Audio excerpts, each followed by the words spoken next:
The other aspect to manipulating aggregate demand, so to speak, is going to be understanding what we refer to as the LM curve, which is very simply put is the liquidity of money curve.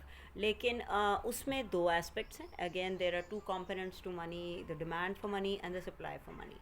What is money? I want you to at this point distinguish between three concepts, which a lot of people were not aware of the terminology. It's fine, maybe it's you, but we, not we, but some of us, interchangeably use these terms incorrectly.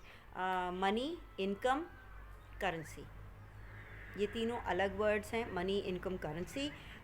Income is what you earn, money is what you hold in your hand at that point in time, and currency is when you open up an economy. And basically the way I say it to most students is, if you're just starting out, okay, when you have an open economy and then you talk about your money versus the other person's money, then we talk about somebody's currency.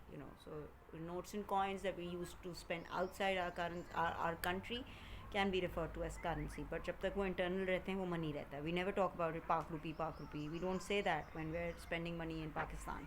And I'm not talking about international transactions. I'm not talking about that. See, this is where it's so interesting that you guys have available to you right now. It's a completely different set of circumstances because of certain liberalizations that have taken place and advancements that have taken place. Money supply. Let's quickly get it out of the way. Why do I want to quickly get it out of the way is because money supply is assumed to be something that the government decides. And it's a very sort of, I've taught monetary policy. And I've been very interested in the politics of monetary policy also. So it's not like I don't want to talk about it, but I clearly feel that it's a topic that we wouldn't be able to do justice to. So in order to understand money supply, you just have to understand that government holds the prerogative, and government के पास एक central bank होता है. Government का पाकिस्तान का central bank is called State Bank of Pakistan. So the US central bank is called the Federal Reserve, and Bank of England for United Kingdom, and so on and so forth. एक central bank जो होता है उसकी जो appointment होती है, जो उसकी जो हेड की अपॉइंटमेंट होती है. So in case governor of State Bank. Now, a little anecdote here. I've always wanted to be the governor of State Bank when I grow up. I don't think it's going to happen anytime, at least not in this lifetime. But I mean, this is an aspiration. What do you want to be when you grow up? The governor of State Bank. And ironically, I've had two drivers. And they came to me right after they'd left working for the governor of State Bank, and not just as their private driver, like as the white uniform and the whole.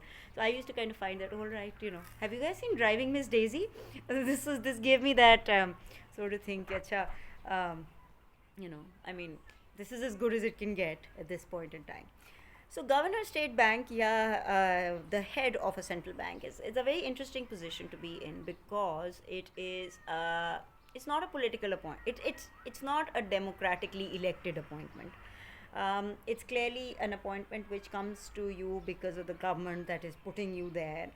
And more often than not, it's an economist or a banker or a seasoned banker who knows economics. So it is this.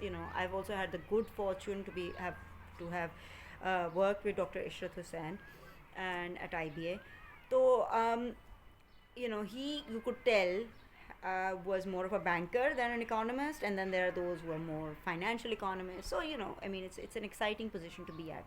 But the one difference that is there is that usually